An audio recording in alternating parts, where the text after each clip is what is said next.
ज्ञानाञ्जन चक्षुरुमीलितं येन तस्मै श्रीगुरुवे नमः। श्रीचैतन्यमनोभीष्टं स्थापितं येन भूतले स्वयं रूप कदा मह्यं ददाति स्वपदान्तिकम्। वन्देऽहं श्रीगुरुं श्रीदपदकमलं श्रीगुरुं वैष्णवां च श्रीरूपं सागरजातं सहगण रघुनाथानितं तं सजीवम्। हे कृष्णा करुणा सिन्धो दीनबन्धो जगत्पदे गोपेश गोपिकान्त राधाकान्त नमस्तुते। तप्त काञ्चन गौराङ्गी राधे वृन्दावनेश्वरी वृषभानुस्तु देवी प्रणमामि हरिप्रिये। पाञ्चकल्पतरूपाश्च कृपा सिन्धोप एव च पतितानां पावनेभ्यो वैष्णवेभ्यो नमो नमः। श्रीचैतन्यमनोभीष्टं स्थापितं येन रूपे स्वयं रूप कदा मह्यं ददाति स्वपदान्तिकम्। श्री जय श्री कृष्ण चैतन्य प्रभु नित्यानंद श्री अद्वैत गदाधर श्रीवासादि गौर भक्तवृंद। हरे कृष्णा कृष्ण कृष्णा हरे हरे हरे राम राम राम हरे हरे। हरे कृष्णा कृष्ण कृष्णा हरे हरे हरे राम राम राम हरे हरे।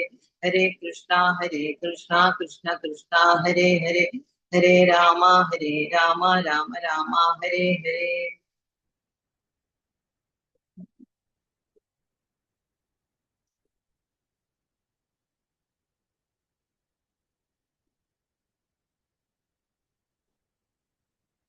ഹരേ കൃഷ്ണ.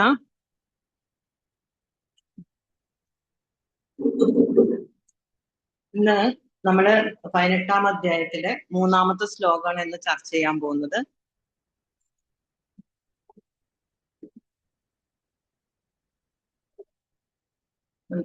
ശ്ലോകം വായിക്കാം.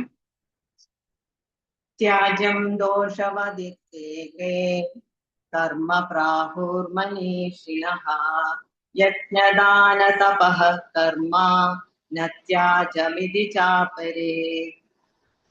ത്യാജം ദോഷവദിത്തേകേ കർമ്മ പ്രാഹുർമനീഷിണഃ യജ്ഞദാന തപഃ കർമ്മ ന ത്യാജമിതി ചാപരേ.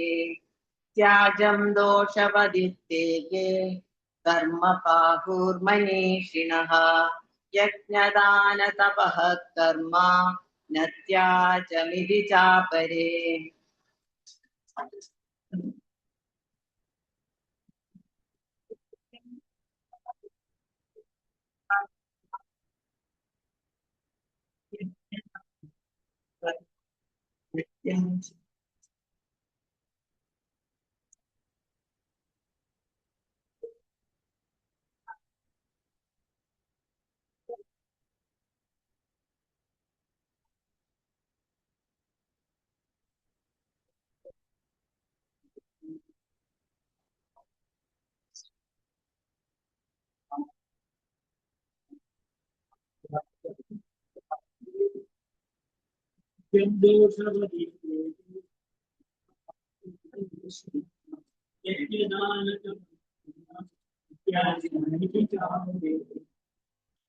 ഹരേ കൃഷ്ണ.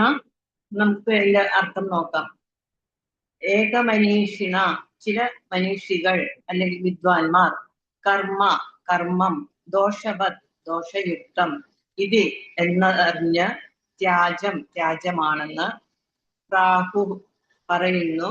അപരെ അന്യവിദ്വാൻമാർ യജ്ഞദാന തപഃ കർമ്മഃ, യജ്ഞം ദാനം തപസ് ഇവയ്ക്കുള്ള കർമ്മം, ന ത്യാജം ത്യാജമല്ല, ഇതീച്ച എന്ന് പറയുന്നു.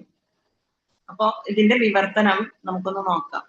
എല്ലാ കാമ്യകർമ്മങ്ങളും ദോഷകരങ്ങളാകയാൽ ത്യജിക്കണമെന്ന് ബുദ്ധിമാന്മാരായ ചിലർ പറയുന്നുണ്ട്. യജ്ഞം തപസ് ദാനം എന്നിവ ഒരിക്കലും ഉപേക്ഷിക്കാൻ പാടില്ലെന്ന് മറ്റു ചില ഋഷികൾ അഭിപ്രായപ്പെടുന്നു. അപ്പോ ഈ ശ്ലോകത്തില് 3-ാമത്തെ ശ്ലോകത്തില് നമുക്ക് ഒരു കോൺട്രഡിക്ഷൻ ആയിട്ട് തോന്നും. കാരണം കാമ്യകർമ്മങ്ങൾ ത്യജിക്കണമെന്നും പറയുന്നുണ്ട്, അതേസമയം തപസ്, യജ്ഞം ദാനം ഇവ ഒരിക്കലും ഉപേക്ഷിക്കാൻ പാടില്ല എന്ന് മറ്റു ചില ഋഷികൾ അഭിപ്രായപ്പെടുന്നു എന്നും ഭഗവാൻ കൃഷ്ണൻ പറയുന്നുണ്ട്. അപ്പൊ നമ്മുടെ മനസ്സിൽ ഒരു ഒരു രണ്ട് വിധത്തിലുള്ള അഭിപ്രായങ്ങളാകുമ്പോൾ ഏത് സ്വീകരിക്കണം എന്നുള്ള ഒരു സംഭ്രമം ഉണ്ടാവും ഏതാന്നുള്ളത്. പക്ഷെ ഇത് നമുക്ക് എപ്പോഴും നമ്മൾ സ്വീകരിക്കേണ്ടത് ഭഗവാന്റെ വാക്കുകളാണ്. അത് പിന്നാലെ വരുന്നുണ്ട്. അപ്പൊ നമുക്ക് എന്താണ് ഈ കാമ്യകർമ്മങ്ങള്, എന്തുകൊണ്ടാണ് അത് ഉപേക്ഷിക്കേണ്ടത് എന്നുള്ളതൊന്ന് പരിശോധിക്കാം. എല്ലാ കാമ്യകർമ്മങ്ങളും ദോഷകരങ്ങളാകിയാൽ ത്യജിക്കണമെന്നാണ് ബുദ്ധിമാന്മാരായ ചിലർ പറയുന്നുണ്ട്. അപ്പൊ എന്താണ് കാമ്യകർമ്മം എന്ന് നമുക്ക് നോക്കാം. കാമ്യകർമ്മത്തിന് നമുക്ക് ത്യജിക്കണമെന്ന് പറയുമ്പോൾ കാമ്യകർമ്മം എന്താണെന്ന് നോക്കുമ്പോൾ ഭഗവത്ഗീത യഥാരൂപത്തിലെ 8ാമത്തെ അധ്യായത്തിൽ 3ാമത്തെ സ്കന്ധത്തിൽ പറയുന്നുണ്ട്. കാമകർമ്മങ്ങൾ എന്താണെന്ന് വെച്ചാൽ ജീവാത്മാക്കൾ അവരുടെ ഭൗതികമായ വികസനത്തിന് വേണ്ടി ചെയ്യുന്ന പ്രവർത്തനങ്ങളാണ് കാമ്യകർമ്മങ്ങൾ. അപ്പോ ഇത് ഭൗതിക വികസനത്തിന് വേണ്ടി ചെയ്യുന്ന പ്രവർത്തനങ്ങൾ ആയതുകൊണ്ട് തന്നെ ഈ പ്രവർത്തനങ്ങളൊക്കെ ഭൗതികമാണ്. അപ്പോ ഇത് ഭൗതികതയിലേക്കാണ് ഒരു ജീവാത്മാവിനെ നയിക്കുന്നത് ഈ കാമ്യകർമ്മങ്ങള്. അപ്പൊ ഇങ്ങനെയുള്ള കാമ്യകർമ്മങ്ങൾ ചെയ്യുമ്പോൾ അത് ഭൗതികമായിട്ട് ആ ജീവാത്മാവിനെ ഈ പ്രപഞ്ചത്തിലെ കുടുക്കിക്കിടത്തും. അതുകൊണ്ടാണ് അത് ചെയ്യരുതെന്ന് ഇവിടെ വിവക്ഷിക്കുന്നത്. അപ്പൊ നമുക്കറിയാം ഈ പ്രപഞ്ചത്തിലെ ഒരു ജീവാത്മാവിന്റെ മൂലസ്വരൂപം എന്താണെന്ന് നമുക്കറിയാം. മൂലസ്വരൂപം ഭഗവാന്റെ സേവനാണ്. അപ്പൊ ഇത് മറന്നിട്ടാണ് ജീവാത്മാവ് ഇവിടെ കഴിയുന്നത്. അപ്പൊ അങ്ങനെയുള്ള ഈ ജീവാത്മാവിന് ഭൗതിക ബോധം ഉൾക്കൊള്ളുമ്പോൾ ജീവാത്മാവിന് എപ്പോഴും ഈ ഭൗതിക പ്രപഞ്ചത്തിലുള്ള സ്വത്തുക്കളെ കൈകാര്യം ചെയ്യാൻ അല്ലെങ്കിൽ അത് കൈയാളാനുള്ള ഒരു ശ്രമം നടത്തും. അതാണ് അതിന്റെ സ്വരൂപം. ആ ഭൗതിക ബോധം ഉൾക്കൊള്ളുമ്പോൾ ജീവാത്മാവിന്റെ സ്വരൂപം അതാണ്. പ്രപഞ്ചത്തിലുള്ള എല്ലാത്തിനും എനിക്ക് വേണം എന്ന് പറഞ്ഞിട്ട് അത് സ്വയം കൈവശപ്പെടുത്താനുള്ള ഒരു പ്രവണത ഉണ്ടാവും. അതേസമയം ഭൗതിക ഇതിലാണ് ആ ജീവാത്മാവിന്റെ ഇത് ബോധം ഉൾക്കൊള്ളുന്നെങ്കിൽ ഭഗവാന്റെ സേവനത്തിലേക്കാണ് ആ ജീവാത്മാവ് തിരിയുന്നത്. അപ്പൊ ഇതാണ് ഈ ഭൗതിക ബോധം ഉൾക്കൊള്ളുമ്പോഴും ആധ്യാത്മിക ബോധം ഉൾക്കൊള്ളുമ്പോഴും ഒരു ജീവാത്മാവിനെ വ്യത്യസ്തനാക്കുന്നതിന്റെ കാരണം ഇതാണ്. അപ്പോ ഈ ഭൗതിക ബോധം ഉൾക്കൊണ്ട ജീവാത്മാവ് ഭൗതിക പ്രവർത്തനത്തിലൂടെ ഈ പ്രപഞ്ചത്തിലെ ഓരോ ഇതില് കർമ്മങ്ങൾ ചെയ്തിട്ട് ഈ കർമ്മങ്ങളിൽ കുടുങ്ങിക്കിടക്കും. അപ്പൊ നമുക്കറിയാം ഭൗതിക പ്രകൃതിയിലോ അല്ലെങ്കിൽ ആധ്യാത്മിക പ്രകൃതിയിലോ ആയിക്കഴിഞ്ഞാല് അതിന് ആധ്യാത്മിക ആയിട്ടുള്ള അല്ലെങ്കിൽ ഭൗതികമായിട്ടുള്ള ഒരു ശരീരമാണ് ഈ ജീവാത്മാവിന് കിട്ടുന്നത്.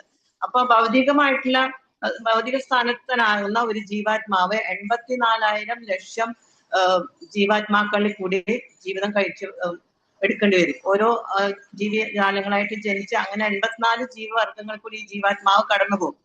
അതേസമയം ആധ്യാത്മികസ്ഥനാണെങ്കിൽ ഈ ജീവാത്മാവിന് ഒറ്റ ശരീരം എടുക്കേണ്ടി വരുന്നുള്ളൂ, പിന്നീട് ജന്മം ഉണ്ടാകുന്നില്ല. അപ്പൊ ഇവിടെ ഇതാണ് ഒരു വ്യത്യസ്തമായിട്ട് വരുന്നത്.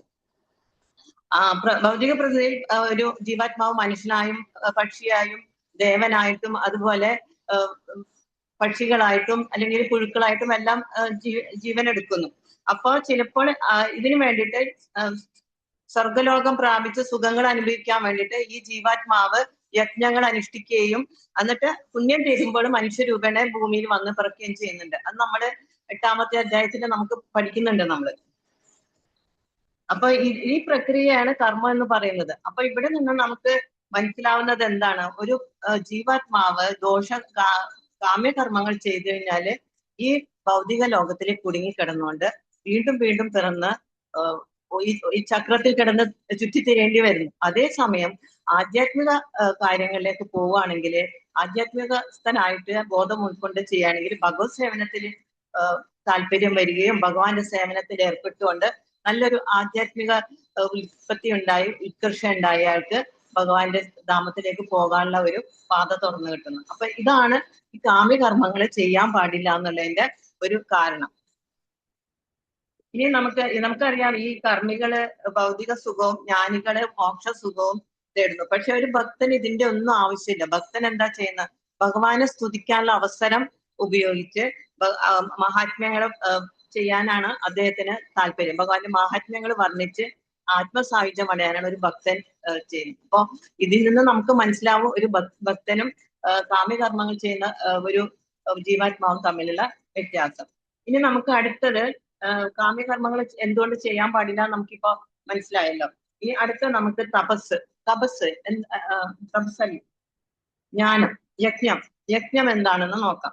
അപ്പൊ ശ്രീലപ്രഭുപാദന്റെ സൂചിക പ്രകാരം യജ്ഞം എന്ന് പറയുന്നത് പദസൂചികയിൽ ശ്രീപ്രഭാത് യജ്ഞത്തെ ഡെഫിനിഷൻ എന്താന്ന് വെച്ചാൽ ഒരു വൈദിക യാഗം ഒപ്പം എല്ലാ യാഗങ്ങളുടെയും ഭോക്താവായ പരമോന്നതനായ ഭഗവാൻ. ഇങ്ങനെയാണ് പദസൂചികയിൽ ശ്രീലപ്രഭുപാദര് യജ്ഞത്തെ വിവരിക്കുന്നത്. അപ്പൊ നമുക്കറിയാം എല്ലാ യജ്ഞങ്ങളും ഭഗവാൻ വിഷ്ണുവിന് വേണ്ടിയിട്ടുള്ളതാണ്. കാരണം വിഷ്ണു ആണ് എല്ലാ യജ്ഞങ്ങളുടെയും ഭോക്താവ്. അപ്പൊ അതുകൊണ്ട് എല്ലാ യജ്ഞങ്ങളും നമ്മൾ ചെയ്യുന്ന യജ്ഞങ്ങളെല്ലാം ഭഗവാന് സമർപ്പിച്ചുകൊണ്ടാവണം എന്ന് പറയുന്നുണ്ട്. അപ്പോ യജ്ഞപ്രക്രിയ ചെയ്യുമ്പോൾ ഒരു ജീവാത്മാവ് പ്രത്യേക തരം സ്വർഗലോകങ്ങൾ പോകാൻ വേണ്ടിയിട്ട് വിവിധ തരം യജ്ഞങ്ങൾ ചെയ്യുന്നുണ്ട്. നമുക്കറിയാം പലതരം യജ്ഞങ്ങൾ ചെയ്യുന്നുണ്ട്. അപ്പൊ അങ്ങനെ അവിടെ ഈ യജ്ഞങ്ങൾ ചെയ്യുമ്പോൾ അവിടെ ഏത് ലോകത്തിലേക്കാണ് പോകേണ്ടത് വെച്ചാൽ ആ ലോകത്തിലേക്ക് അവരെ എത്തിക്കുന്നു. അപ്പൊ യജ്ഞം കൊണ്ട് നേടുന്ന ഈ പുണ്യം ക്രമേണ ക്ഷയിക്കുമ്പോ എന്താ സംഭവിക്കുന്നത്? ഈ ഇത് വീണ്ടും ജീവാത്മാക്കള് വർഷബിന്ദുക്കളുടെ ഭൂമിയിലേക്ക് വന്ന് പിറന്നിട്ട് ഈ വർഷബിന്ദുക്കളിൽ കൂടി തിരിച്ചു വന്നു. പിന്നീട് ഈ ധാന്യങ്ങളായിട്ട് മുളയ്ക്കും അവര്. ഓരോ ധാന്യങ്ങളായിട്ട് മുളച്ചിട്ട് അത് ഭക്ഷിക്കുന്ന പശുക്കളോ അല്ലെങ്കിൽ എന്തെങ്കിലും ആയിട്ട് അവര് മനുഷ്യ യോനിയിലേക്ക് മനുഷ്യന്റെ ശുക്ലത്തിൽ കൂടി സ്ത്രീകളുടെ യോനിയിലെത്തി വീണ്ടും ഗർഭം ധരിച്ച് വീണ്ടും ഒരു ജീവാത്മാവ് ഇവിടെ ജനിക്കുകയാണ് ചെയ്യുന്നത്. അപ്പോൾ അങ്ങനെ നമുക്ക് മനസ്സിലാക്കാം ഈ ജന്മം എടുത്തുകൊണ്ട് തന്നെ ഈ ഓരോ ജന്മമരണ ചക്രത്തിൽപ്പെട്ട് ഈ ജീവാത്മാവ് വലയാണ് ചെയ്യുന്നത്. അപ്പൊ നിരന്തരം ഈ ജീവാത്മാവ് ഭൗതിക ലോകത്തിൽ വന്നും പോയിക്കൊണ്ടിരിക്കും. അത് തുടരുകയാണ്. പക്ഷെ അതേസമയം കൃഷ്ണാബോധമുദിച്ച ഒരു വ്യക്തിയാണെങ്കിൽ അവരിങ്ങനെയുള്ള യജ്ഞങ്ങളൊന്നും ചെയ്യില്ല. കാരണം അവർക്കറിയാം ഇത് കൃഷ്ണാബോധം മാത്രമാണ് അവരുടെ ലക്ഷ്യം. അപ്പൊ അങ്ങനെ അവർക്ക് ഭഗവത് ധാമത്തിലേക്ക് തിരിച്ചെത്താനായിട്ട് സാധിക്കുന്നു. ഇപ്പൊ ശ്രീമദ് ഭാഗവതത്തിലെ 7-ാമത്തെ സ്കന്ധത്തിലെ 7-ാമത്തെ അധ്യായത്തിലെ 51, 52 ശ്ലോകങ്ങളിലായിട്ട് ഇത് പറയുന്നുണ്ട്. അതുപോലെ ഭഗവത്ഗീതയുടെ 9-ാം അധ്യായത്തില് 30-ാമത്തെ ശ്ലോകത്തിലും ഇതിന് സമാനമായ ഇത് കാണുന്നുണ്ട്. അപ്പൊ ശ്രീലപ്രഭാതിൽ ഭാഗവതത്തില് പറയുന്ന എന്താണെന്ന് വെച്ചാല് പരിപൂർണനായ ബ്രാഹ്മണനോ ദേവനോ മഹർഷിയോ സദാചാരിയോ മഹാപണ്ഡിതനോ ഭഗവാനെ പ്രീണിപ്പിക്കാനാവില്ല. ദാനം, തപസ്, യജ്ഞം, ശുചിത്വം എന്നിവയാലും ഭഗവാനെ സംതൃപ്തനാക്കാനാവില്ല. അപ്പൊ നമ്മൾ വലിയ കാര്യത്തിൽ തപസ് ചെയ്യും, യജ്ഞം ചെയ്യും, ദാനം ചെയ്യും, ഇങ്ങനെയൊക്കെ ചെയ്യും. നമ്മൾ വിചാരിക്കുന്ന എന്താ, ഞാൻ വലിയ വലിയ കാര്യങ്ങളൊക്കെ ചെയ്യുന്നുണ്ട്, ഇനി എനിക്ക് ഭഗവാന്റെ അടുത്തേക്ക് എത്താനായിട്ട് ഇത് സഹായിക്കും എന്ന അർത്ഥത്തിലാണ് നമ്മൾ ഇതൊക്കെ ചെയ്യുന്നത്. പക്ഷെ ഇതൊക്കെ ചെയ്തു കഴിഞ്ഞാല് നമ്മൾ അവിടേക്ക് എത്തുന്നുണ്ടതിന് യാതൊരു ഗ്യാരണ്ടി ഇല്ലാന്ന് നമ്മുടെ ശാസ്ത്രങ്ങൾ തന്നെ നമുക്ക് പറഞ്ഞു തരുന്നുണ്ട്. അപ്പൊ ശാസ്ത്രങ്ങൾ പറയുന്നത് നമ്മൾ ശ്രദ്ധിച്ച് മനസ്സിലാക്കി മുന്നോട്ട് പോയാൽ മാത്രമേ നമ്മൾ എന്താണോ ഉദ്ദേശിക്കുന്നത്, നമ്മൾ കൃഷ്ണാബോധത്തിൽ എത്തിയതിന്റെ ലക്ഷ്യം എന്താണോ അത് സാധ്യമാക്കാൻ കഴിയുള്ളൂ. അപ്പൊ തന്നിൽ അചഞ്ചലവും അഹേതുകവുമായ ഭക്തിയാൽ മാത്രമേ ഭഗവാനെ പ്രീണിപ്പിക്കാൻ കഴിയൂ. കണ്ട, അപ്പൊ നമ്മൾ ഭഗവാനിലുള്ള അചഞ്ചലമായ ഭക്തിയും ഭഗവാനിലുള്ള വിശ്വാസം കൊണ്ട് മാത്രമേ നമുക്ക് ഭഗവാനെ പ്രീണിപ്പിക്കാൻ കഴിയുള്ളൂ. ഭക്തിയുടെ സേവനമില്ലാതെ എല്ലാം തന്നെ വെറും പ്രകടനമാണ്. ശ്രീമദ് ഭാഗവതം 7:7, 51, 52 പറയുന്നതാണ് ഈ കാര്യം. ഇപ്പൊ ഇനി നമുക്ക് ഇതിന്റെ അർത്ഥത്തിലേക്ക് ഒന്നും പോകാം. എന്താണ്? വൈദിക ഗ്രന്ഥങ്ങളിൽ പല കർമ്മങ്ങളെ കുറിച്ചും വ്യത്യസ്ത അഭിപ്രായങ്ങൾ കാണാം. ഉദാഹരണത്തിന് യജ്ഞത്തിലെ ജന്തുബലി നിർദ്ദിഷ്ടമാണെങ്കിലും ഏത് വിധത്തിലായാലും പ്രാണിഹിംസ നിന്ദ്യമാണെന്ന് ഊന്നി പറയുന്നവരുണ്ട്. അപ്പൊ വൈദിക സാഹിത്യങ്ങളിലൊക്കെ കർമ്മത്തെ കുറിച്ച് പറയുന്നുണ്ട്. അപ്പൊ കർമ്മത്തെ കുറിച്ച് പറയുമ്പോൾ തന്നെ അതിലെ യജ്ഞങ്ങൾ ചെയ്യുന്നു, അതുപോലെ ബലി ചെയ്യുന്നു, ജന്തുക്കളെ ബലി കൊടുക്കുന്നതിനെ കുറിച്ചും ഊന്നി പറയുന്നുണ്ട്. അപ്പൊ യജ്ഞത്തിലെ ജന്തുഹിംസ വൈദിക ഗ്രന്ഥങ്ങൾ നിർദ്ദേശിച്ചിട്ടുണ്ടെങ്കിലും ജന്തു കൊല്ലപ്പെടുന്നതായിട്ട് കരുതുന്നില്ല. ആ ജന്തുവിന് ഒരു പുതിയ ജീവിതം കൊടുക്കുന്നതിനായിട്ടുള്ളതാണ് യജ്ഞം. അപ്പൊ യജ്ഞ സമയത്തൊക്കെ പണ്ട് ഓരോ യാഗങ്ങൾ നടത്തുമ്പോ, യജ്ഞങ്ങളൊക്കെ നടത്തുമ്പോ ജന്തുക്കളെ ബലി കൊടുക്കാറുണ്ടായിരുന്നു. അപ്പൊ ഈ ബലി കൊടുക്കുന്നത് എന്തുകൊണ്ടാണെന്ന് വെച്ചാല് ആ ജന്തുവിന് ഒരു പുതിയ ജീവിതം കിട്ടും എന്നാണ് പറയുന്നത്. കാരണം ഈ ബ്രാഹ്മണരൊക്കെ ആ മന്ത്രങ്ങള് നിഷ്കർഷയോടുകൂടി ജപിച്ചു കഴിഞ്ഞാല് അവര് എന്താണോ ഉദ്ദേശിച്ചത്, ആ മന്ത്രത്തിന്റെ ഫലം എന്താണോ അത് തീർച്ചയായിട്ടും കിട്ടും എന്നാണ് പ്രഭാതരും ഭാവാർത്ഥത്തിൽ പറയുന്നത്. കാരണം അവര് ആ ജന്തുവിന് വേദനിക്കാനോ അല്ലെങ്കിൽ അതിനൊരു ബുദ്ധിമുട്ടല്ല ഇതുകൊണ്ടുണ്ടാവുന്നത്. അപ്പൊ മരണപ്പെടുകയാണെങ്കിൽ നല്ലൊരു ജീവിതം അവർക്ക് കിട്ടും. മനുഷ്യ ജന്മത്തിൽ വന്ന് പിറന്ന് അവന്റെ ലക്ഷ്യം, ഒരു മനുഷ്യ ജന്മം കൊണ്ട് എന്താണോ സാധിക്കേണ്ടത് അത് സാധിച്ച് ചെയ്യാൻ ഈ ജന്തുവിന് സാധിക്കും. പിന്നെ നല്ല ബ്രാഹ്മണര് നല്ല യോഗ്യരൊക്കെ ആണെങ്കിൽ അവർക്ക് അതേ സമയം തന്നെ അവർക്ക് ഒരു മനുഷ്യജന്മം ഇവർക്ക് കൊടുക്കാൻ പറ്റും, അങ്ങനെ പറയുന്നുണ്ട്. ചിലപ്പോൾ ആ മൃഗത്തിന് ഒരു പുതിയ മൃഗജീവിതം നൽകപ്പെടുന്നു, അല്ലെങ്കിൽ ഉടനെ മനുഷ്യജന്മം ലഭിച്ചെന്നും വരാം. എന്നാലും ഇക്കാര്യത്തിൽ അഭിജ്ഞർക്ക് അഭിപ്രായം ഐക്യമില്ല. ചിലർ വാദിക്കുന്നു ജന്തുഹിംസ എപ്പോഴും ഉപേക്ഷിക്കണമെന്ന്, ഒരു പ്രത്യേക യജ്ഞത്തിന് അത് കൊള്ളാമെന്ന് മറ്റു ചിലർ ഊന്നിപ്പറയുന്നുമുണ്ട്. യജ്ഞത്തെക്കുറിച്ചുള്ള ഈ വ്യത്യസ്ത അഭിപ്രായങ്ങളെ ഭഗവാൻ ഇവിടെ വ്യക്തമാക്കുന്നു. അപ്പൊ ഭഗവാൻ എപ്പോഴും എങ്ങനെയാണെന്ന് വെച്ചാല് ഭഗവാൻ ഒരിക്കലും ഭഗവാന്റെ അഭിപ്രായം ആദ്യം പറയില്ല. അപ്പൊ നമുക്ക് ആദ്യത്തെ രണ്ടാമത്തെ അധ്യായത്തിൽ നമ്മൾ കണ്ടു, അർജുനന് വിഷമം ഉണ്ടായപ്പോ അർജുനന്റെ വാദഗതികളെ ന്യായീകരിക്കുന്ന ഒരുപാട് കാര്യങ്ങൾ അർജുനൻ പറയുന്നുണ്ട്, ഭഗവാന്റെ മുന്നിൽ നിരത്തുന്നുണ്ട്. അങ്ങനെയാണ് ഇങ്ങനെയാണ് ഞാൻ ഇത് ചെയ്യുന്ന, ഇത് എനിക്ക് യുദ്ധം ചെയ്യാൻ കഴിയില്ല, യുദ്ധം ചെയ്യാതിരിക്കാൻ എന്തൊക്കെ ന്യായങ്ങളുണ്ടോ അതൊക്കെ അർജുനൻ നിരത്തി പറയുന്നുണ്ട്. നമ്മൾ അതൊക്കെ വായിച്ചതാണ്. അപ്പോ അതൊക്കെ പറഞ്ഞു കഴിഞ്ഞിട്ട് അവസാനം അർജുനന് അടിയറ വെച്ച് ഭഗവാന്റെ മുന്നിൽ പ്രണാമം അർപ്പിച്ചുകൊണ്ട് പറയാണ്, എനിക്കിനി പറ്റുന്നില്ല, എനിക്ക് ബുദ്ധിഭ്രമം വന്നിരിക്കുന്നു ഭഗവാനെ, അതുകൊണ്ട് എനിക്ക് ഏതാണോ നല്ലത് അത് അങ്ങ് തന്നെ എനിക്ക് പറഞ്ഞു തരണം എന്ന് രണ്ടാമധ്യായത്തിൽ 7ാമത്തെ ശ്ലോകത്തിൽ അർജുനൻ പറയുന്നുണ്ട്. അപ്പോ ആദ്യം ഭഗവാൻ എന്താ ചെയ്യുന്നത്, ഭഗവാൻ ഒന്നും അങ്ങോട്ട് പറഞ്ഞ് മനസ്സിലാക്കി കൊടുക്കുന്നില്ല. നമ്മളിൽ നിന്ന് തന്നെ വന്നു കഴിഞ്ഞതിന് ശേഷം നമ്മൾ ആവശ്യപ്പെടുമ്പോൾ മാത്രമാണ് ഭഗവാന്റെ അഭിപ്രായം പറയുന്നത്. അപ്പൊ ഇവിടെയും ഭഗവാൻ അങ്ങനെ തന്നെയാ ചെയ്യുന്നത്. ഭഗവാൻ ആദ്യം ഋഷികൾ ഇങ്ങനെ പറഞ്ഞു, ചില വിദ്വാൻമാർ അല്ലെങ്കിൽ പണ്ഡിതന്മാർ ഇങ്ങനെ പറഞ്ഞു എന്നൊക്കെ പറയുന്നുണ്ട്. പക്ഷെ ഭഗവാന്റെ അഭിപ്രായം നമുക്ക് ഈ ശ്ലോകത്തിൽ വരുന്നില്ല. അഞ്ചാമത്തെ ശ്ലോകത്തിൽ ഭഗവാന്റെ അഭിപ്രായം പറയുന്നുണ്ട്. അപ്പൊ ഇതിന്നൊക്കെ നമുക്ക് മനസ്സിലാക്കാൻ പറ്റുന്നത് എന്താന്ന് വെച്ചാല്, നല്ലൊരു ശ്രോതാവിന് മാത്രമേ ഒരു പ്രശ്നത്തിന് നല്ലൊരു പരിഹാരം കണ്ടെത്താൻ പറ്റുള്ളൂ. ഭഗവാൻ എല്ലാം കേട്ടിരിക്കും. എല്ലാം കേട്ടിട്ട് ആ പ്രശ്നത്തെ നമ്മൾ എങ്ങനെ സമീപിക്കുന്നു, നമ്മുടെ അഭിപ്രായം എന്താണ്, നമ്മൾ ആ പ്രശ്നത്തെ എങ്ങനെ പരിഹരിക്കാൻ നമ്മൾ ആഗ്രഹിക്കുന്നു, നമുക്ക് ഏതാണ് നല്ലതെന്നൊക്കെ നമ്മളിൽ നിന്ന് കൂടി മനസ്സിലാക്കിയിട്ട് അതിനുശേഷം നമ്മൾ ആവശ്യപ്പെടുമ്പോൾ മാത്രമേ ഭഗവാന്റെ അഭിപ്രായം പറയുന്നുള്ളൂ. അപ്പൊ ഈ ശ്ലോകത്തിൽ നമ്മൾ വായിച്ചിട്ടുള്ള രണ്ട് അഭിപ്രായങ്ങളിലെ ഭഗവാൻ ഉത്തരം പറയുന്നത് 5ാമത്തെ ശ്ലോകത്തിൽ കൂടിയാണ്. അത് വരുന്ന ക്ലാസ്സുകളിൽ നിങ്ങൾക്ക് മനസ്സിലാവും. അപ്പൊ നമുക്കിവിടെ ഈ ശ്ലോകത്തിലെ ഇത് നമുക്ക് നോക്കേണ്ടത് യജ്ഞം എന്താണ്, യജ്ഞം എന്നുള്ളത് നമുക്കൊന്ന് പരിശോധിക്കാം.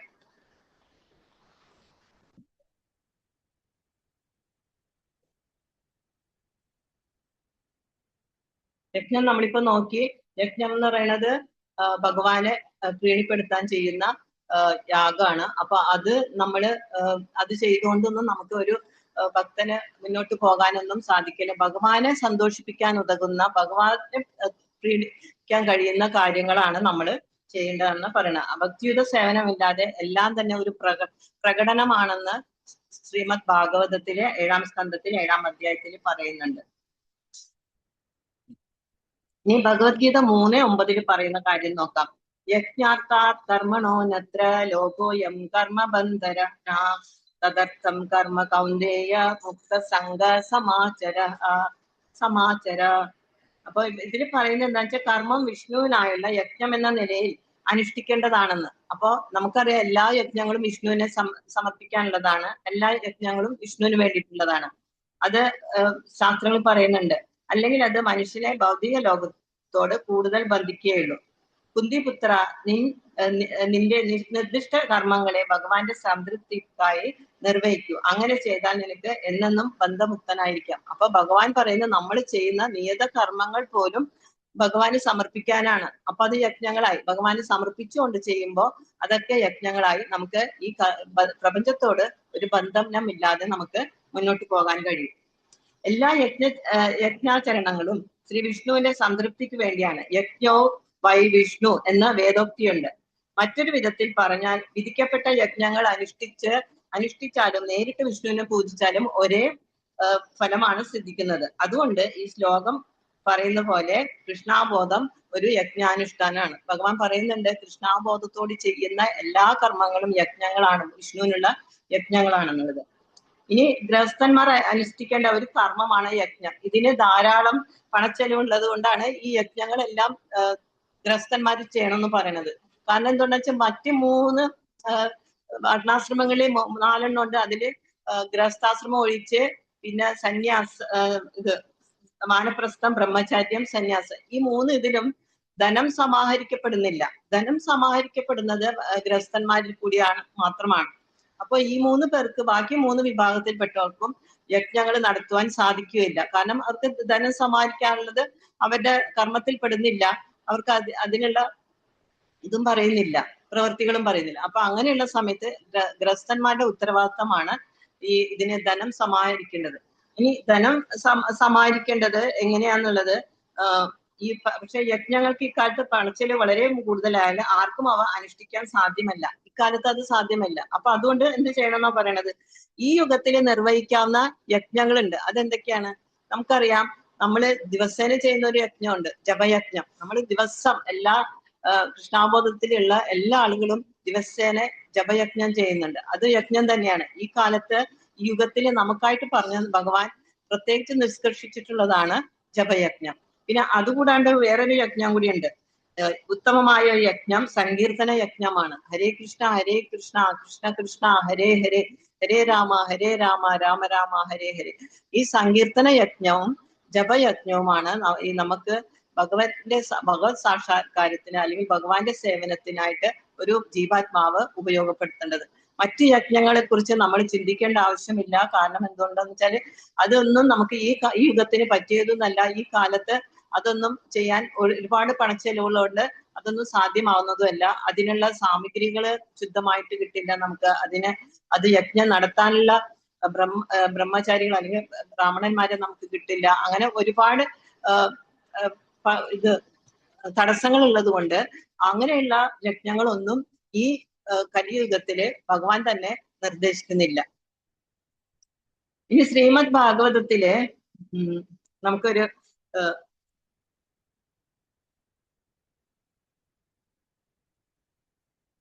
ഇനി ഇത് കഴിഞ്ഞാൽ നമുക്ക് ഇനി തപസ്സാണ് നമുക്ക് വരുന്നത്. തപസ്. അപ്പൊ നമ്മള് യജ്ഞം കഴിഞ്ഞു, കാമ്യകർമ്മങ്ങൾ കഴിഞ്ഞു, ഇനി തപസ്സാണ് അടുത്തത് വരുന്നത്. അപ്പൊ തപസ് എന്താണെന്ന് നോക്കാം. ശീലപ്രഭുപാദര് പദസൂചികയിലെ തപസ് എന്താന്ന് പറയുന്നത് ഇങ്ങനെയാണ്: ഉന്നത ലക്ഷ്യത്തിന് വേണ്ടി അസൗകര്യങ്ങൾ സ്വീകരിക്കാൻ സന്നദ്ധനാവുക, സ്വയം സന്നദ്ധനാവുക. അതാണ് ഈ തപസ് കൊണ്ട് ഉദ്ദേശിക്കുന്നത്. നമുക്ക് എന്തെങ്കിലും ഒരു ലക്ഷ്യം നമ്മള് ഉന്നതമായിട്ട് മനസ്സിൽ ചിന്തിച്ച് ആ ലക്ഷ്യം സാധിക്കാൻ വേണ്ടിയിട്ട് നമ്മൾ എന്തെങ്കിലും അസൗകര്യങ്ങൾ സ്വയം സ്വീകരിക്കുക. അങ്ങനെ ചെയ്യുന്നതിനാണ് തപസ് എന്ന് പറയുന്നത്. അപ്പൊ തപസ് എന്ന് പറഞ്ഞാൽ നമുക്കറിയാം, തപസ് നല്ല രീതിയിലുണ്ട്, ചീത്ത രീതിയിലുണ്ട്. ചീത്ത രീതിയിൽ എന്ന് പറയുന്നത് ഇപ്പൊ ഹിരണ്യാക്ഷനും ഹിരണ്യകശ്യപും ഒക്കെ തപസ് ചെയ്തിട്ടുണ്ട്. എത്രയോ വർഷങ്ങൾ തപസ് ചെയ്തു. പക്ഷെ അവര് ചെയ്ത തപസ് അവരുടെ ഭൗതിക ആവശ്യങ്ങളെ സാധൂകരിക്കുന്നതിന് വേണ്ടിയിട്ടുള്ളതാണ്. അത് പരോപകാര പ്രവർത്തനം അല്ലെങ്കിൽ ഭഗവാനെ പ്രീതിപ്പെടുത്താനോ അല്ലെങ്കിൽ ആധ്യാത്മിക ലക്ഷ്യം മുന്നിൽ വെച്ചുകൊണ്ടുള്ള ഒരു തപസ്സായിരുന്നില്ല. അപ്പോ ഇവിടെ വിവക്ഷിക്കുന്നത് എന്താന്ന് വെച്ചാല്, തപസ് എന്ന് പറഞ്ഞാല് നമ്മുടെ ആധ്യാത്മിക ഉന്നമനത്തിന് അല്ലെങ്കിൽ ഭഗവാനെ പ്രീതിപ്പെടുത്താൻ ഉദ്ദേശിക്കുന്ന തപസ്സാണ് ഉദ്ദേശിക്കുന്നത്. അപ്പൊ നമുക്ക് ശാസ്ത്രങ്ങളിൽ ഉദാഹരണങ്ങൾ ഏറെയുണ്ട്. പക്ഷെ കർദമ മുനിയാണ് എനിക്ക് ഇതിനെക്കുറിച്ച് ആലോചിക്കുമ്പോൾ തന്നെ കർദമ മുനിയാണ് ഓർമ്മ വരുന്നത്. കാരണം കർദമ മുനി അനേകായിരം സംവത്സരങ്ങളാണ് തപസ് ചെയ്തിട്ടുള്ളത്. നമുക്ക് ഇത് നോക്കുമ്പോ ശ്രീമദ് ഭാഗവതത്തിലെ 3:2 സ്കന്ധം 3:2 21ാമത്തെ അധ്യായത്തില് 6ാമത്തെ ശ്ലോകത്തില് അദ്ദേഹത്തെ കുറിച്ച് പറയുന്നുണ്ട്, കർദമ മുനിയുടെ തപസ്സിനെ കുറിച്ച്. ലോകങ്ങൾക്ക് വേണ്ടി സന്താനങ്ങളെ ഉത്പാദിപ്പിക്കാൻ ബ്രഹ്മാവ് ആജ്ഞാപിച്ചപ്പോഴാണ് കർദമ മുനി സരസ്വതി നദിയുടെ തീരത്ത് അനേകായിരം സംവത്സരങ്ങള് ഇത് തപസ്സനുഷ്ഠിച്ചത്. ആ തപസ്സിന്റെ ആ കാലയളവില് കർദമ മുനി ധ്യാന നിമഗ്നമായ ഒരു ആരാധനയായിരുന്നു. അത് ആരാധനയാവുന്ന ഭക്തിയുത സേവനത്താല് സർവ അനുഗ്രഹദാതാവും സംരക്ഷണത്തിന് വേണ്ടി തന്നിലേക്ക് ഓടി അണയുന്നവരുടെ എല്ലാം അഭയദാതാവുമായ പരമദിവ്യത്വ പുരുഷനായ ഭഗവാനെ പ്രസാദിപ്പിച്ചു. അപ്പൊ കർദമ മുനിയുടെ തപസ് എന്ന് പറഞ്ഞാല് അദ്ദേഹത്തിന് വേണ്ടുന്ന ഏതെങ്കിലും ഭൗതികമായിട്ടുള്ള കാര്യങ്ങൾക്കോ അല്ലെങ്കിൽ മറ്റെന്തെങ്കിലും ആവശ്യങ്ങൾക്കോ കുടുംബപരമായ ആവശ്യങ്ങൾക്കോ ഒന്നും ആയിരുന്നില്ല.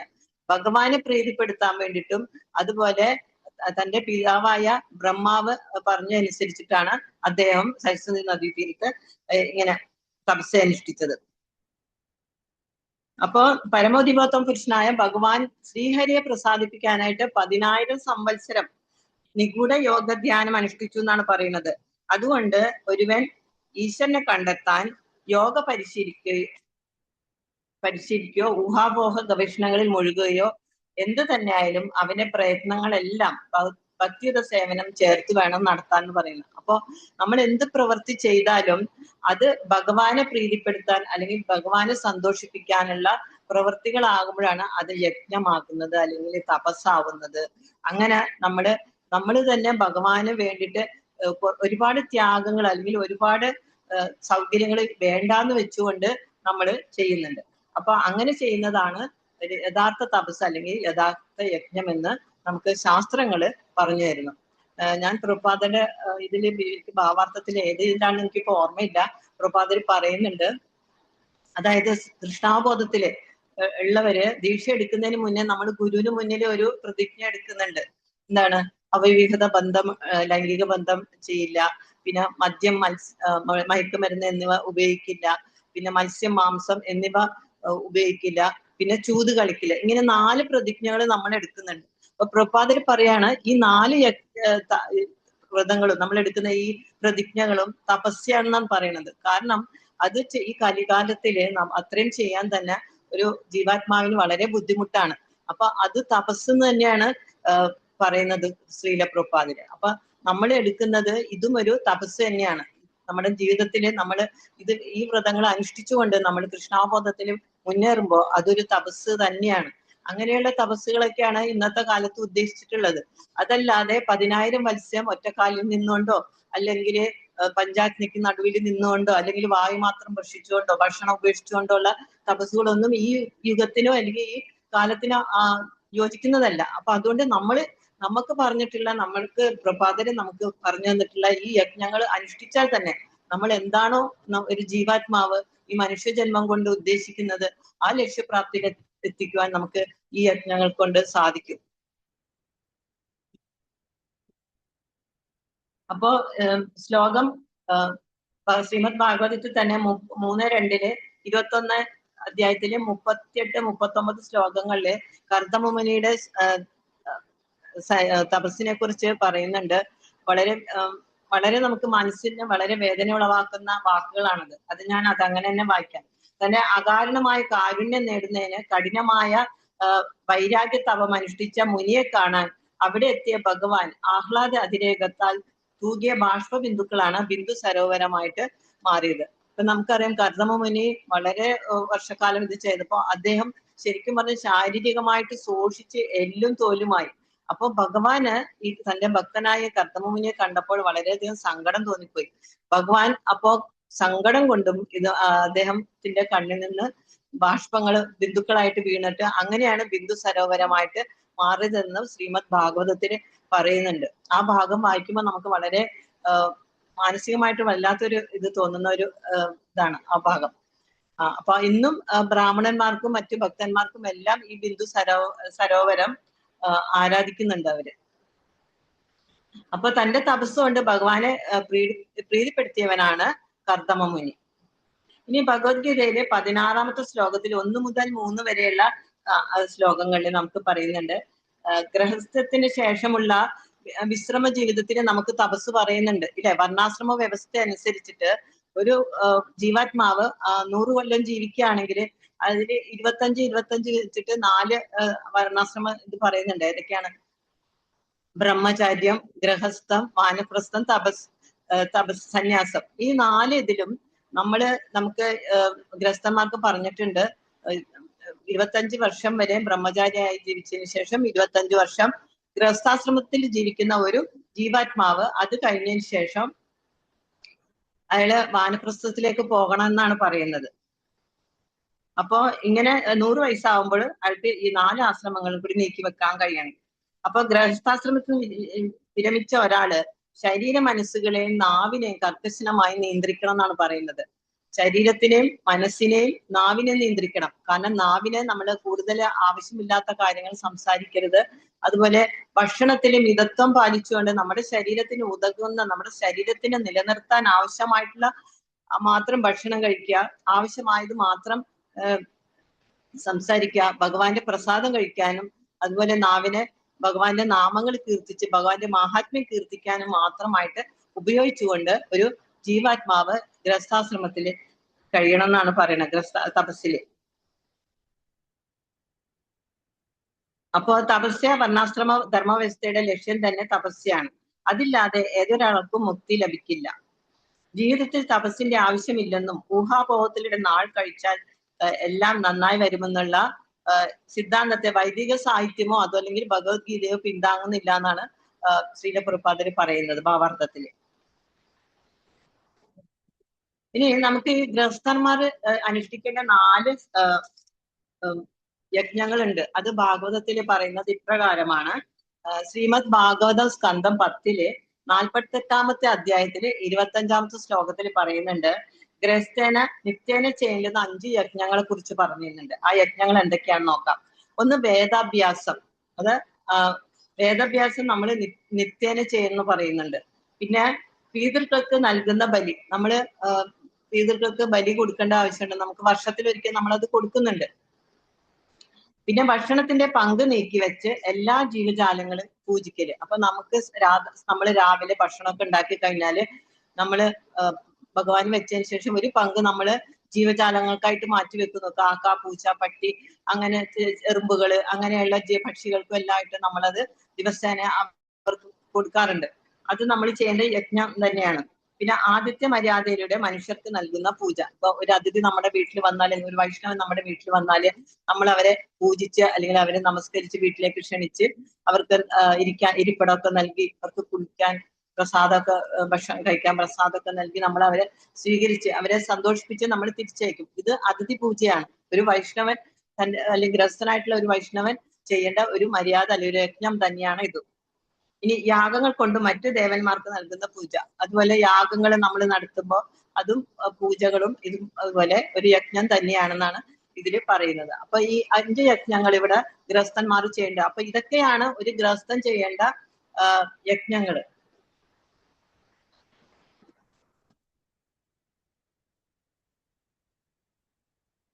ഇനി അടുത്തത് നമുക്ക് ഇപ്പൊ കാമ്യകർമ്മങ്ങൾ കഴിഞ്ഞു, നമ്മൾ ചർച്ച ചെയ്തു, യജ്ഞം ചർച്ച ചെയ്തു, തപസ് ചർച്ച ചെയ്തു. ഇനി നമ്മൾ അടുത്ത ഇതിലേക്ക് നമ്മൾ കടക്കുന്നത് ദാനമാണ്. ദാനമാണ് ഉപേക്ഷിക്കാൻ പാടില്ല എന്ന് ഋഷികൾ പറഞ്ഞിട്ടുള്ള മറ്റൊരു കാര്യം. ഇനി എന്താണ് ദാനം? ദാനമാണ് ഇനി മറ്റൊരു ഗുണം. ഇത് ഗൃഹസ്ഥന്മാർക്ക് അനുയോജ്യമായിട്ടുള്ളതാണ് ദാനം. ദാനം ഗൃഹസ്ഥന്മാർക്ക് അനുയോജ്യമാണെന്ന് പറയുന്നതിന് കാരണമുണ്ട്. എന്താണ്? ഗൃഹസ്ഥന്മാർ മാന്യമായ പ്രവൃത്തിയിൽ ഏർപ്പെട്ട് ജീവിക്കാൻ വേണ്ടുന്ന സമ്പത്ത് നേടുകയും അതിൽ പകുതി ലോകമാകാനം കൃഷ്ണാബോധം പ്രചരിപ്പിക്കാൻ വേണ്ടി ചിലവഴിക്കുകയും വേണം. അപ്പൊ ദാനം കൊടുക്കേണ്ടത് ആർക്കാണ്? അത് എങ്ങനെയാണ് കൊടുക്കേണ്ടത്? അത് എങ്ങനെയാണ് ആ ദാനം കൊടുക്കാനുള്ള സമ്പത്ത് നമ്മൾ സമ്പാദിക്കേണ്ടതെന്ന് ഒക്കെ ഇതില് ഈ ശ്ലോകത്തിൽ നമുക്ക് പറഞ്ഞു തരുന്നുണ്ട്. ഭഗവത്ഗീതയില് 16 അധ്യായത്തില് 1 മുതൽ 3 വരെയുള്ള ശ്ലോകങ്ങളാണ് ഇത് പറഞ്ഞിട്ടുള്ളത്. അപ്പൊ അതിൽ പറയുന്നത് എന്താന്ന് വെച്ചാല്, ഒരു ഗൃഹസ്ഥൻ ജീവിക്കാൻ വേണ്ടി സ്വീകരിക്കുന്ന ജീവനോപാധി അത് നല്ല പ്രവൃത്തിയിൽ കൂടി ആയിരിക്കണം. എന്തെങ്കിലും കള്ളത്തരങ്ങൾ ചെയ്തോ അല്ലെങ്കിൽ മറ്റുള്ളവരെ ദ്രോഹിച്ചോ നേടുന്ന സമ്പത്തൊന്നും ദാനമായിട്ട് കൊടുക്കാൻ പാടില്ല. കാരണം അത് ദാനം സ്വീകരിക്കുന്ന ആൾക്കും കൊടുക്കുന്ന ആൾക്കും അതിനെ കൊണ്ട് ഒരു ഗുണമല്ല ഉണ്ടാവുന്നത്, ദോഷമാണ് ഉണ്ടാവുന്നത്. അതുകൊണ്ട് നല്ല രീതിയിൽ നല്ല പ്രവൃത്തി ചെയ്ത് നേടുന്ന സമ്പത്തായിരിക്കണം നമ്മൾ ദാനം ചെയ്യുക. പിന്നെ പറയുന്നത് കൃഷ്ണാബോധത്തില് ഏർപ്പെടുന്ന സംഘടനകൾക്ക് വേണം, പ്രചാരം ചെയ്യപ്പെട്ട സംഘടനകൾക്ക് വേണം സമ്പത്ത് ദാനം ചെയ്യാമെന്ന് പ്രത്യേകം പറയുന്നുണ്ട് ശ്രീല പ്രഭുപാദര്. അപ്പൊ കൃഷ്ണാബോധത്തിൽ ഏർപ്പെട്ടിട്ടുള്ള സംഘടനകൾക്ക് വേണം, നമ്മള് ഇസ്കോൺ മുതലായ സംഘടനകൾക്ക് വേണം നമ്മൾ സമ്പാദിച്ചിട്ടുള്ള ഈ സമ്പത്ത് ദാനമായിട്ട് നൽകാൻ. പിന്നെ അടുത്തത് പറയുന്നത് വെച്ചാല് ദാനം കൊടുക്കേണ്ടത് എങ്ങനെയാ? അത് അർഹിക്കുന്നവർക്ക് മാത്രമാണ് കൊടുക്കേണ്ടത്. അപ്പൊ അത് അർഹിക്കാത്ത പല ആളുകളുണ്ടാവും, ചീത്ത പ്രവൃത്തിയിലൊക്കെ കൂടി ജീവിക്കുന്നത്, അല്ലെങ്കിൽ അങ്ങനെയുള്ളവർക്കൊക്കെ നമ്മൾ ദാനമായിട്ട് ഈ കൊടുത്തിട്ടുണ്ട്, നമ്മൾ സമ്പാദിച്ച സമ്പത്ത് കൊടുത്തിട്ടുണ്ടെങ്കിൽ അവര് നല്ല സത്പ്രവർത്തികൾക്കോ അല്ലെങ്കിൽ സത്കർമ്മങ്ങൾക്കോ ഇത് ചെലവഴിക്കണമെന്നില്ല. അപ്പൊ അവര് എന്തെങ്കിലും മറ്റു കാര്യങ്ങൾക്ക് വേണ്ടി ദുഷ്പ്രവൃത്തികൾക്കോ അല്ലെങ്കിൽ മറ്റുള്ളവരെ ദ്രോഹിക്കാൻ വേണ്ടിയിട്ടോ ഒക്കെ ഉപയോഗിക്കുന്ന ഈ സമ്പത്ത് അവർക്കും ദോഷം ചെയ്യും, ദാനം കൊടുക്കുന്ന ആൾക്കും ഇത് ദോഷമായി ഭവിക്കും. അപ്പൊ അതുകൊണ്ടാണ് ദാനം കൊടുക്കുമ്പോൾ അത് അർഹിക്കുന്നവർക്ക് മാത്രം കൊടുക്കാൻ പാടുള്ളൂ എന്നുള്ളത് പറയുന്നത്. പിന്നെ ദാനങ്ങൾ പലവിധങ്ങളുണ്ട്. സത്വഗുണ ഗുണാധിഷ്ഠാനത്തിലുള്ള ദാനമാണ് ശ്രേഷ്ഠം. അപ്പൊ സത്വഗുണത്തിലുള്ള ദാനമാണ് ശ്രേഷ്ഠം എന്ന് പറയുന്നത്. നമുക്കറിയാം പണ്ട് കാലങ്ങളിലൊക്കെ എപ്പോഴും ദാനം കൊടുക്കുമ്പോൾ ശ്രീകൃഷ്ണ ഭഗവാൻ ജനിച്ചപ്പോ നന്ദമഹാരാജാവ് ദാനം കൊടുക്കുന്നുണ്ട്. അതുപോലെ വാസുദേവരും മനസ്സുകൊണ്ട് ദാനം ചെയ്യുന്നുണ്ട്. ആ സമയത്ത് തടവറയിലായിരുന്ന വാസുദേവർക്ക് ഭഗവാന് വേണ്ടിയിട്ട് ഭഗവാൻ പിറന്നപ്പോ ഒന്നും ചെയ്യാൻ പറ്റിയില്ല, തടവറയിലായിരുന്നു. കയ്യിൽ സമ്പത്തോ അല്ലെങ്കിൽ ദാനം കൊടുക്കേണ്ട സാമഗ്രികളോ ഒന്നും കയ്യിലുണ്ടായിരുന്നു. പക്ഷെ അദ്ദേഹം എന്തു ചെയ്തു? അദ്ദേഹം അവിടെ നിന്നുകൊണ്ട് തന്നെ മാനസികമായിട്ട് സാങ്കല്പികമായിട്ട് എന്തൊക്കെയാണോ ചെയ്യേണ്ടത് അതൊക്കെ ദാനമായിട്ട് പശുക്കളായിട്ട് ഒക്കെ മനസ്സുകൊണ്ട് ബ്രാഹ്മണർക്ക് അദ്ദേഹം സങ്കല്പം ചെയ്തു. അപ്പൊ അങ്ങനെ ചെയ്താലും മതി. ഇപ്പൊ നമുക്ക് ചിലപ്പോ ചെയ്യാൻ പറ്റാത്ത കാര്യങ്ങള് നമ്മളിപ്പോ ഏതെങ്കിലും ഇതിൽ പെട്ടുപോയിട്ടുണ്ടെങ്കിൽ നമുക്ക് കൊടുക്കാൻ പറ്റാത്ത എന്തെങ്കിലും നമുക്ക് സാങ്കല്പികമായിട്ട് ചെയ്ത് കഴിഞ്ഞിട്ട് പിന്നീട് അത് നിവർത്തിച്ചു കൊടുത്താലും മതി. ശ്രീലപ്രഭാതത്തിൽ തന്നെ ഭാവാർത്ഥത്തിൽ പറഞ്ഞിട്ടുണ്ട്, നമുക്കിപ്പോ ഭഗവാന് ഭക്ഷണം നമുക്ക് കൊടുക്കാൻ പറ്റാത്ത ഇതുണ്ടെങ്കിൽ നമുക്ക് മാനസികമായിട്ട് നമുക്ക് ഭഗവാന് ഭോഗ് സമർപ്പിക്കാം, അത് ഭഗവാൻ സ്വീകരിച്ചോളും എന്നാണ് പറയുന്നത്. അപ്പൊ അതുപോലെ ഇവിടെ നമ്മുടെ ശാസ്ത്രങ്ങളിൽ ഇതൊക്കെ നമുക്ക് പറഞ്ഞു തരുന്നുണ്ട്. എന്താണ്? വാസുദേവരായാലും അദ്ദേഹത്തിന് കൊടുക്കാൻ പറ്റാത്ത അവസരങ്ങളിൽ സങ്കല്പമായിട്ട് ഇതൊക്കെ ചെയ്തു എന്നുള്ളത്. അപ്പൊ അതിനെ വൈദിക ഗ്രന്ഥങ്ങൾ വാഴ്ത്തുന്നുണ്ട്. എന്താണ്? രജസ്തമോ ഗുണങ്ങളാൽ പ്രേരിതമായ ദാനങ്ങളെ അവ അനുകൂലിക്കുന്നില്ല. അപ്പൊ സത്വഗുണാധിഷ്ഠമായിട്ടുള്ള ദാനങ്ങളാണ് വൈദിക ഗ്രന്ഥങ്ങള് പ്രകീർത്തിക്കുന്നത് അല്ലെങ്കിൽ വാഴ്ത്തുന്നത്. അതേസമയം രജോ ഗുണങ്ങളായിട്ടുള്ള പ്രേരിതങ്ങളായിട്ടുള്ള ദാനങ്ങളെ ശാസ്ത്രങ്ങൾ അനുകൂലിക്കുന്നില്ല. അത് പാഴ്ചെലവ് മാത്രമാണെന്നാണ് പറയുന്നത്. കാരണം അങ്ങനെയുള്ള നമ്മള് ചെയ്യുന്ന ദാനം, നമ്മൾ അതിനുപയോഗിക്കുന്ന സമ്പത്ത് വെറും പാഴ്ചെലവാണ്. നമുക്കോ അത് അല്ലെങ്കിൽ സ്വീകരിക്കുന്ന ആളുകൾക്കോ ഒരു ഗുണവും കിട്ടുന്നില്ല. അപ്പോ ശ്രീലപ്രഭാതിൽ പറയുന്നത് ഇങ്ങനെയുള്ള ദാനങ്ങൾ ലോകത്തിൽ കൃഷ്ണാബോധം പ്രചരിപ്പിക്കാൻ മാത്രമാണ് ദാനം. അതാണ് സ്വാത്വികമായ ദാനം. കൃഷ്ണാബോധം പ്രചരിപ്പിക്കാനായിട്ട് നമ്മൾ ഉപയോഗിക്കുന്ന ദാനങ്ങളെല്ലാം സ്വാത്വികമാണ്. കാരണം എന്തുകൊണ്ടാ വെച്ചാല് ആ ദാനങ്ങള് ഭഗവാന്റെ പുസ്തകങ്ങൾ അടിക്കുവാനോ അല്ലെങ്കിൽ ഭക്തന്മാർക്ക് ഭക്ഷണം കൊടുക്കുവാനോ അങ്ങനെയുള്ള കാര്യങ്ങളൊക്കെയാണ് ചെലവഴിക്കപ്പെടുന്നത്. ഭഗവാന് പൂജാ സാമഗ്രികൾ വാങ്ങാനോ അല്ലെങ്കിൽ ഭഗവാന്റെ ഉത്സവം കേമമായി നടത്തുവാനോ അല്ലെങ്കിൽ വൈഷ്ണവർക്ക് ഭക്ഷണം കൊടുക്കുവാനോ അങ്ങനെ പല വിധത്തിലും ഈ കൊടുക്കുന്ന ദാനമെല്ലാം ഭഗവാന്റെ ആധ്യാത്മിക ഉന്നമനത്തിനായി ഭക്തന്മാരുടെയോ ഭഗവാനെ ശ്രീണിപ്പെടുത്താനായിട്ട് ഉപയോഗിക്കപ്പെടുന്നതുകൊണ്ട് അങ്ങനെയുള്ള ദാനങ്ങളാണ് നമ്മുടെ ശാസ്ത്രങ്ങളും എല്ലാം അനുകൂലിക്കുന്നത്. അപ്പൊ നമുക്കറിയാം വൈദിക കാലഘട്ടത്തിലെ ബ്രാഹ്മണർക്കാണ് ദാനം നൽകിയിരുന്നത്. ഇനി നമുക്ക് ശ്രീമദ് ഭാഗവതത്തിലെ 10ാമത്തെ സ്കന്ധത്തിലെ 5ാമത്തെ അധ്യായത്തിലെ 4ാമത്തെ ശ്ലോകത്തിൽ ഇതിനെക്കുറിച്ച് വിവരിക്കുന്നുണ്ട്. നന്ദമഹാരാജാവ്, സന്ദർഭം എന്താന്ന് വെച്ചാല് നന്ദമഹാരാജാവ് ശ്രീകൃഷ്ണൻ മകനായി പിറന്നപ്പോൾ നടത്തുന്ന ഇതാണ്. അപ്പോ ശ്ലോകം വായിക്കാം. കാലേന സ്നാന ശൗചവ്യാം സംസ്കാരേ സ്തപ സേജയാ ശുദ്ധന്തിദാനേ സന്തുഷ്ട ദ്രവ്യാണാത്മാത്മവിദ്യയാ. അപ്പോ നന്ദമഹാരാജാവ് ഭഗവാൻ ശ്രീകൃഷ്ണൻ മകനായി പിറന്നപ്പോൾ ആഹ്ലാദ വിവശനായി കുളിച്ച് ശുദ്ധനായി നല്ല വസ്ത്രാഭരണങ്ങൾ അണിഞ്ഞ് വേദമന്ത്രങ്ങൾ ചൊല്ലാൻ അറിയുന്ന ബ്രാഹ്മണന്മാരെ ക്ഷണിച്ചു വരുത്തി വൈദിക വിധിപ്രകാരം നവജാത ശിശുവിന് ജാതകർമ്മം നിർവഹിച്ചു എന്നാണ് പറയുന്നത്. അപ്പൊ ഈ കാര്യങ്ങള് ശുകദേവ ഗോസ്വാമി പരീക്ഷിത്ത് മഹാരാജാവിന് പറഞ്ഞു കൊടുക്കുന്നതാണ് ഈ സന്ദർഭം. അപ്പൊ ശുകദേവ ഗോസ്വാമി പരീക്ഷിത്ത് മഹാരാജാവിനോട് പറയാണ്, അല്ലയോ രാജാവേ, ഭൂമിയും മറ്റ് ഭൗതിക സമ്പത്തുകളും കാലം കൊണ്ട് ശുദ്ധീകരിക്കപ്പെടും. അപ്പൊ ഭൂമിയും അതുപോലെ നമ്മൾ ആർജിച്ചിട്ടുള്ള ഭൗതിക സമ്പത്തുകൾ കാലം കൊണ്ട് ശുദ്ധീകരിക്കപ്പെടും. എന്നാൽ സ്നാനത്താൽ ശരീരവും ശുചീകരണം കൊണ്ട് മലിന വസ്തുക്കളും ശുദ്ധിയാവും. അപ്പൊ സ്നാനം ചെയ്താലും നമുക്ക് ശരീരത്തെ ശുദ്ധമാക്കി വെക്കാം. അതേപോലെ മറ്റു വസ്തുക്കള് ശുചീകരണം കൊണ്ട് ശുദ്ധിയാക്കപ്പെടുന്നുണ്ട്. പിന്നെ സംസ്കാര ക്രിയകളാൽ ജനനം ശുദ്ധമാവും. നമ്മൾ ജാതകർമ്മങ്ങളൊക്കെ ചെയ്യുമ്പോൾ അങ്ങനെയുള്ള സംസ്കാര ക്രിയകളൊക്കെ ചെയ്യുമ്പോൾ ജനനവും ശുദ്ധമാക്കപ്പെടുന്നുണ്ട്. പിന്നെ തപസ് കൊണ്ടാണ് ഇന്ദ്രിയങ്ങൾ ശുദ്ധമാവുക. അപ്പൊ തപസ് ചെയ്യുന്നത് ഇന്ദ്രിയങ്ങൾ ശുദ്ധമാവാൻ സഹായിക്കും. അതുകൊണ്ടാണ് ഭഗവാന് ഭക്തിയുത സേവനത്താൽ ചെയ്യേണ്ട തപസ്സാണെന്ന് ഇതിൽ നേരത്തെ നമ്മൾ ചർച്ച ചെയ്തു. എങ്ങനെയുള്ള ഇതായിരിക്കണം? നമുക്ക് ഭഗവാനെ പ്രീതിപ്പെടുത്തുന്നതായിരിക്കണം നമ്മുടെ തപസ്. അതാണ് കൃഷ്ണാബോധത്തിലുള്ളവര് 4 ഇത് ചെയ്യുന്നത്, തപസ് ചെയ്യുന്നെന്ന് പറയുന്നത്. ബ്രാഹ്മണർക്ക് നൽകുന്ന പൂജയും ദാനവും കൊണ്ട് ഭൗതിക സമ്പത്തുകളും തൃപ്തി കൊണ്ട് മനസ്സും ശുദ്ധമാകുന്നു. അപ്പോ ബ്രാഹ്മണർക്ക് നമ്മൾ ദാനം ചെയ്യുമ്പോൾ അത് നമ്മുടെ ഭൗതിക സമ്പത്തുകൾ ശുദ്ധമാക്കപ്പെടുകയാണ് ചെയ്യുന്നത്.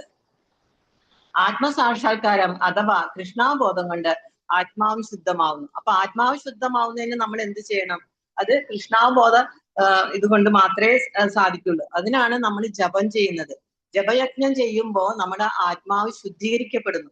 അപ്പോ ജപിച്ച് നമ്മുടെ മനസ്സിലെ പൊടി, മാലിന്യമാവുന്ന പൊടി നിശേഷം ഇല്ലാതാകുന്നവരെ അത് നമ്മൾ തുടർന്നുകൊണ്ടേയിരിക്കണം. അപ്പൊ അങ്ങനെയാണ് നമ്മുടെ മനസ്സും ശുദ്ധമാവുന്നത്. അപ്പൊ ഇതും ഒരു തപസ്സാണ്, മനുഷ്യ ശുദ്ധമാകാനുള്ള യജ്ഞമാണ് നമ്മൾ ഈ ജപയജ്ഞത്തിൽ കൂടി ചെയ്യുന്നത്. ഇങ്ങനെ ചെയ്തു കഴിയുമ്പോഴാണ് നമുക്ക് ആത്മസാക്ഷാത്കാരം ലഭിച്ച ആത്മാവ് ശുദ്ധമായി നമ്മൾ ആത്മസാക്ഷാത്കാരത്തിലേക്ക് നീങ്ങുന്നത്. അപ്പോ ഇത്രയൊക്കെയാണ്. ഇപ്പൊ നമ്മൾ ഇത്രയും നമ്മൾ മനസ്സിലാക്കി എന്തൊക്കെയാണ് തപസ്, കാമ്യകർമ്മങ്ങള് എന്തുകൊണ്ട് ചെയ്യാൻ പാടില്ല, തപസ്, യജ്ഞം, ദാനം ഇതെന്താണ്, അതൊക്കെ നമ്മൾ എങ്ങനെ ചെയ്യണം എന്നുള്ളതിനെ കുറിച്ച് നമ്മൾ വിശദമായിട്ട് ചർച്ച ചെയ്തു ഏകദേശം എന്ന് ഞാൻ വിചാരിക്കുന്നു. ഇനി കൂടുതലുണ്ടാവും, പക്ഷെ ഞാൻ ഇത്രയൊക്കെ ഞാൻ മനസ്സിലാക്കിയത്. ഇനി നമുക്ക് എന്ത് കർമ്മങ്ങൾ നമ്മൾ ചെയ്യുമ്പോ അതിന്റെ ഭാവം ഉൾക്കൊണ്ട് ചെയ്യണമെന്ന് ശ്രീല പ്രഭുപാദർ പറയുന്നുണ്ട്. നമുക്കറിയാം, നമ്മള് വിദുരരുടെ ഭാര്യ ഭഗവാൻ പെട്ടെന്ന് വിദുരന്റെ ഭവനത്തിൽ സന്ദർശിച്ചപ്പോ വിദുരന്റെ ഭാര്യ മാത്രമേ ഉണ്ടായിരുന്നുള്ളൂ, വിദുരർ ഉണ്ടായിരുന്നില്ല. അപ്പോ അദ്ദേഹത്തെ കണ്ട മാത്രമേ തന്നെ വിദുര പത്നി അദ്ദേഹത്തിന് മാന്യമായിട്ട് സ്വീകരിച്ച് ആനയിച്ച് ആസനം കൊടുത്ത് അദ്ദേഹത്തിന് കുടിക്കാൻ ജലവും അതുപോലെ പ്രസാദ പഴങ്ങളൊക്കെ നൽകി. പക്ഷെ ഒരു ഗൃഹസ്ഥയുടെ ഇതിൽ നിന്നുകൊണ്ട് അവര് ഭഗവാന് പഴങ്ങൾ തൊലിച്ച് ആദിത്യ മര്യാദയിൽ ഭഗവാന് കൊടുത്തു. പക്ഷെ വെപ്രാളം കൊണ്ടോ അല്ലെങ്കിൽ പരിഭ്രാന്തി കൊണ്ടോ അവര് കൊടുത്തത് പഴമായിരുന്നില്ല, തൊലിയായിരുന്നു. പക്ഷെ ഭഗവാൻ അവന്റെ ഭാവം ഉൾക്കൊണ്ട് സന്തോഷത്തോടെ ആ തൊലി സ്വീകരിച്ചു ആഹരിക്കുകയും ചെയ്തു. ഇത് കണ്ടുവന്ന വിദുരരാണ് പത്നി ചെയ്ത ഇത് കണ്ട് അതിശയിച്ചു പോയത്. അപ്പോ ഇവിടെ അവരെന്ത് കൊടുത്തു എന്നുള്ളത് സന്തോഷത്തോടെയാണ് കൊടുത്തത് കൊണ്ട് ഭഗവാൻ അത് സന്തോഷത്തോടെ സ്വീകരിക്കുകയും ചെയ്തു. അപ്പൊ അവിടെ ഭാവമാണ് ഭഗവാൻ ഉൾക്കൊള്ളുന്നത്. ഭാവഗ്രാഹി ജനാർദ്ദൻ ആയിട്ടുള്ള കൃഷ്ണ ഭഗവാൻ ഈ ഒരു ഭാവത്തെ ഉൾക്കൊണ്ട്. അപ്പൊ അതുപോലെ നമ്മളും ചെയ്യുമ്പോഴും ഭഗവാന് എന്ത് സമർപ്പിക്കുമ്പോഴും അതിന്റെ ഭാവം ഉൾക്കൊള്ളണം എന്ന് പറയുന്നുണ്ട്. ഒരു കഥ ഓർമ്മ വരുന്നു. ഒരിക്കലൊരു ശിഷ്യൻ ഗുരുവിനോട് ചോദിച്ചു, ഗുരു എനിക്ക് എപ്പോഴാണ് ദീക്ഷ ലഭിക്കുക എന്ന്. അപ്പൊ ഗുരു പറഞ്ഞു, ഞാൻ പോയി കഴിഞ്ഞാല് ദീക്ഷ ലഭിക്കും എന്ന് പറഞ്ഞു. അപ്പൊ ഗുരുവിന് സന്തോഷമായി, ശിഷ്യന് സന്തോഷമായി. ആ ഗുരു പോയി കഴിയുമ്പോൾ എനിക്ക് ദീക്ഷ കിട്ടും. അപ്പൊ ദിവസവും പോയിട്ട് ഗുരുവിന്റെ മുറിയിൽ പോയിട്ട് ഗുരു പോയോ എന്ന് ഇങ്ങനെ അന്വേഷിക്കും. അപ്പൊ കുറെ ദിവസങ്ങളായപ്പോ മറ്റൊരു ശിഷ്യൻ ചോദിച്ചു, എന്താണ് ഗുരുവിനോട് എന്തെങ്കിലും പറയാനുണ്ടോ, എന്തെങ്കിലും ചോദിക്കാനുണ്ടോ എപ്പോഴും എന്തെങ്കിലും? അല്ല, നിന്റെ അടുത്ത് പറഞ്ഞിട്ടുണ്ട്, ഗുരു പറഞ്ഞിട്ടുണ്ട്, ഗുരു പോയി കഴിഞ്ഞാല് ദീക്ഷ കിട്ടുമെന്ന്. അപ്പൊ ഈ ശിഷ്യൻ മനസ്സിലാക്കിയത് മറ്റർത്ഥത്തിലാണ്. കാരണം ഗുരു ഉദ്ദേശിച്ചത്, ഞാൻ എന്ന വാക്കിന് ഗുരു ഉദ്ദേശിച്ചത് അഹങ്കാരം അല്ലെങ്കിൽ ഞാൻ എന്ന ഭാവം പോയാലാണ് ദീക്ഷ ലഭിക്കാൻ അർഹനാവൂ എന്നുള്ളതാണ് ഗുരു ഉദ്ദേശിച്ചത്. പക്ഷെ ശിഷ്യൻ മനസ്സിലാക്കിയത് വേറൊരു അർത്ഥത്തിലാണ്. അപ്പോ നമ്മൾ ഇതുപോലെ എന്താണ് ഭഗവാൻ ഈ ശാസ്ത്രങ്ങൾ പറഞ്ഞു തന്നിട്ടുള്ളത്, അത് അതിന്റെ ഭാവത്തിൽ കൂടി തന്നെ മനസ്സിലാക്കിയാല് നമുക്ക് നല്ല കാര്യത്തിനായിട്ട് ഉതകുള്ളൂ. ഇനി അതുപോലെ ശ്രീല പ്രഭുപാദർ പറയുന്നുണ്ട്, ഒരു ഭക്തൻ ഒരിക്കലും സംഭ്രമിക്കാൻ പാടില്ല എന്ന് പറയുന്നുണ്ട്. ഇപ്പൊ നമുക്ക് തന്നെ ഇതിലൊരു കോൺട്രഡിക്റ്റ് ആയിട്ട് നമുക്ക് വന്നു ഇല്ലേ? ചിലര് പറയുന്നുണ്ട് കാമ്യകർമ്മങ്ങൾ ഉപേക്ഷിക്കണം, യജ്ഞ തപസ് ദാനങ്ങൾ ഉപേക്ഷിക്കാൻ പാടില്ല എന്ന് ഋഷികളും പറയുന്നുണ്ട്. അപ്പൊ ഈ രണ്ട് കാര്യം വരുമ്പോൾ നമുക്കൊരു കൺഫ്യൂഷൻ ഉണ്ടാകുന്നുണ്ട് ഏത് ചെയ്യണം എന്നുള്ളത്. ശ്രീല പ്രഭുപാദർ പറയുന്നുണ്ട്, ഇങ്ങനെയുള്ള കാര്യങ്ങൾ വരുമ്പോ നമ്മൾ ഒരു ഭക്തൻ ഒരിക്കലും കൺഫ്യൂഷൻ പാടില്ല, സംഭ്രമിക്കാൻ പാടില്ല. അതിന് ഉദാഹരണമായിട്ട് ശ്രീമദ് ഭാഗവതത്തിലെ 8ാമത്തെ സ്കന്ധത്തിലെ 12ാമത്തെ അധ്യായത്തില് 38ാം ശ്ലോകത്തില് ശ്രീല പ്രഭുപാദർ പറയുന്നുണ്ട്, ഒരു സന്ദർഭമുണ്ട്. എന്താണെന്ന് വെച്ചാൽ ശിവൻ മോഹിനിയിൽ ഭ്രമിച്ച് മോഹിനിയെ പിന്തുടർന്ന ഒരു സന്ദർഭം. അപ്പൊ ഇത് ഞാൻ ശ്രീല പ്രഭുപാദന്റെ ഭാവാർത്ഥം തന്നെ വായിക്കാം. കാരണം എന്റെ വാക്കുകളിൽ കൂടി പറയുന്നതിനേക്കാളും എത്രയോ നല്ല ഇതാണ് ശ്രീല പ്രഭുപാദന്റെ ആ ഭാവാർത്ഥം. നമ്മള് മനസ്സിലും വല്ലാതെ ആകർഷിക്കുന്നതാണ്. വിഷ്ണു ഭഗവാന്റെ ശക്തിയാൽ ശ്രീ പരമേശ്വരൻ ഏറെ ക്ലേശിക്കപ്പെട്ടതിന് ശേഷം മഹാദേവൻ അദ്ദേഹത്തിന്റെ അക്ഷോഭമായ സാധാരണ നില വീണ്ടെടുത്തു. അതായത് വിഷ്ണു മോഹിനിയായ വിഷ്ണുവിനെ കുറെ നേരം പിന്തുടർന്നു ശിവഭഗവാൻ. അത് കഴിഞ്ഞിട്ടാണ് അദ്ദേഹത്തിന്റെ സാധാരണ നില വീണ്ടെടുത്തത്. ഇതാണ് ഒരു ഭക്തന്റെ സ്ഥിതി എന്ന സ്ഥിതി. ഒരു ഭക്തൻ ഒരു പരിസ്ഥിതിയിലും സംഭ്രമിക്കരുതെന്ന് പറയുന്നു. ഏറ്റവും മോശമായ വിപരീത അവസ്ഥകളിൽ പോലും പരമദിവത്വമായ പുരുഷനായ ഭഗവാനിലുള്ള പൂർണ്ണ വിശ്വാസം മൂലം ഒരു ഭക്തൻ ഒരിക്കലും പരിഭ്രാന്തനാകുന്നില്ല. ശ്രീമദ് ഭാഗവത്തില് പറയുന്നുണ്ട് ഇതേ അർത്ഥം തന്നെ. ഭഗവത്ഗീതയിലെ 6-ാമത്തെ അധ്യായത്തില് 22-ാമത്തെ ശ്ലോകത്തിൽ ഇതേ അർത്ഥം വരുന്നുണ്ട്. അപ്പോ ഏറ്റവും വലിയ പരീക്ഷണങ്ങളിൽ പോലും ഈ ഗർവില്ലായ്മ ഒന്നാം തരം ഭക്തന്മാർക്ക് മാത്രമേ സാധ്യമാവുള്ളൂ എന്ന് പറഞ്ഞു. അപ്പൊ ഇങ്ങനെയുള്ള സംഭ്രമിക്കാതെ നമ്മുടെ സാധാരണ നിലയിൽ നിന്നുകൊണ്ട് തന്നെ ഏത് പരിസ്ഥിതിയിലും ഒരു ഭക്തൻ മുന്നേറണമെങ്കിൽ അതൊരു സാധാരണ ഭക്തനായിരിക്കില്ല, അത് പരിശുദ്ധ ഭക്തന് മാത്രമേ അത് സാധിക്കുള്ളൂ എന്ന് പ്രഭാതർ പറയുന്നു. അപ്പൊ ശംഭുദേവൻ അവരിൽ ഒരാളാണ്. ഇങ്ങനെയുള്ള പരിശുദ്ധ ഭക്തന്മാരിൽ ഒരാളാണ് ശംഭുദേവൻ. മഹാദേവൻ ഒരിക്കലും ആരാലും പരാജയപ്പെട്ടിരുന്നില്ലെങ്കിലും വിഷ്ണു ഭഗവാനാൽ തോൽപ്പിക്കപ്പെട്ടപ്പോൾ തനിക്ക് അത്രയും ഉത്കൃഷ്ടനും ശക്തനുമായ ഒരു നാഥൻ ഉണ്ടായതിൽ അദ്ദേഹം അഭിമാനം കൊണ്ടു. അല്ല, അപ്പൊ ഭഗവാനാൽ തോൽപ്പിക്കപ്പെട്ടപ്പോഴും പരമശിവൻ പറയുന്ന എന്താണ്, എനിക്ക് ഇത്രയും നല്ല ഉത്കൃഷ്ടനും ശക്തനുമായിട്ടുള്ള ഒരു നാഥൻ ഉണ്ടായി, അതുകൊണ്ട് എനിക്ക് സന്തോഷമാണ്. അദ്ദേഹം അഭിമാനം കൊള്ളുകയാണ് ചെയ്തത്. അപ്പോ നമ്മളും അങ്ങനെ തന്നെ ആയിരിക്കണം. കാരണം ഇങ്ങനെയുള്ള ഭാവാർത്ഥത്വത്തിൽക്കുള്ളിൽ ഇങ്ങനെയുള്ള ഒരുപാട് സന്ദേശങ്ങള് നമുക്ക് ഗുരുവും നമ്മുടെ ഗുരു പരമ്പരയിൽ നൽകുന്നുണ്ട്. അപ്പൊ അങ്ങനെയുള്ള ഗുരു പരമ്പരയിലെ പിൻഗാമികളാണ് നമ്മളെന്ന് മനസ്സിലാക്കിക്കൊണ്ട് നമുക്ക് ഗുരുവിന്റെയും ഗുരു പരമ്പരകളുടെയും സൽപ്രവർത്തികളിലെ ആത്മാഭിമാനം കൊണ്ട് നമ്മുടെ ഭക്തിയുത സേവനം മുന്നോട്ട് കൊണ്ടുപോകാം. എനിക്കിന്ന് ഇത്രയുമാണ് നിങ്ങളോട് പറയാനുള്ളത്. ഞാൻ പറഞ്ഞതിൽ എന്തെങ്കിലും തെറ്റുകുറ്റങ്ങളോ കുറവുകളോ ഉണ്ടെങ്കിൽ എല്ലാവരും അത് പറഞ്ഞു തന്നെ തിരുത്താൻ ഞാൻ അപേക്ഷിക്കുകയാണ്. എന്റെ ഈ വാക്കുകളെ ഗുരുവിന്റെയും ഭഗവാന്റെയും ഗൗരനിത്തായുടെയും ചരണാരവിന്ദങ്ങളിൽ സമർപ്പിച്ചുകൊണ്ട് ഭഗവാൻ സന്തോഷിക്കട്ടെ, ഗുരു പരമ്പര സന്തോഷിക്കട്ടെ. സർവം കൃഷ്ണാർപ്പണമസ്തു. വഞ്ചാകൽപതരൂപാശ്ച കൃപാ സിന്ധോ ഏവച പതിതാനാം പാവനേഭ്യോ വൈഷ്ണവേഭ്യോ നമോ നമഃ. ഹരേ കൃഷ്ണ. ശ്രീ രാധേ രാധേ. ഹരേ കൃഷ്ണ. Thank you Mataji.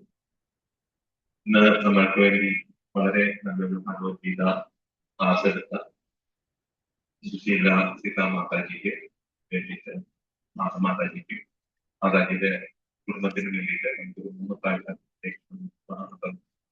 പിന്നെ ആരെങ്കിലും എന്തെങ്കിലും ചോദിക്കാനുണ്ടോ? ഈ ഇന്നത്തെ ക്ലാസ് ബേസിൽ എന്തെങ്കിലും സംശയമോ കൂട്ടിച്ചേർക്കലോ നരോത്തം ദാസ് പ്രഭു കാരണം എന്തെങ്കിലും നമുക്ക് 3 പ്രാവശ്യം ഹരേ കൃഷ്ണ മഹാമന്ത്രം. ഹരേ കൃഷ്ണ ഹരേ കൃഷ്ണ കൃഷ്ണ കൃഷ്ണ ഹരേ ഹരേ ഹരേ രാമ രാമ രാമ ഹരേ ഹരേ.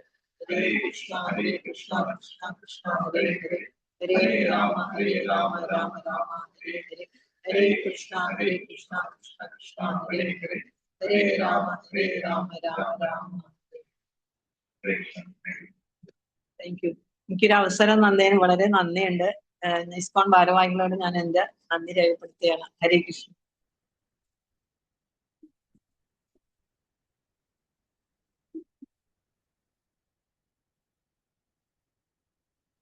ഹരേ കൃഷ്ണ. നമ്മളുടെ അജണ്ട പ്രകാരം 12:15 to 1 o'clock വരെ നമുക്ക് കഴിഞ്ഞ 29-ന് നടന്ന ഇപ്പോൾ ഗുരു മഹാരാജിന്റെ വ്യാസഗുരുവിനനുസരിച്ച് നടന്ന സ്റ്റാർട്ട് ചെയ്ത ഗ്ലോറിഫിക്കേഷൻസിന്റെ കണ്ടിന്യൂവേഷൻ സെഷനാണ്. അതിന്റെ എത്ര മെമ്പേഴ്സ് ഉണ്ടെന്ന് നോക്കിയിട്ടായിരിക്കും. അതിനുശേഷം സ്പോൺ സെന്റർ മാനേജർ ഗോപാലൻ പ്രഭുവിന്റെ ഒരു അനൗൺസ്മെന്റ് ഉണ്ട്. അതിനുശേഷം കീർത്തനം പ്രധാനമന്ത്രി ബാക്കിയായിരിക്കും.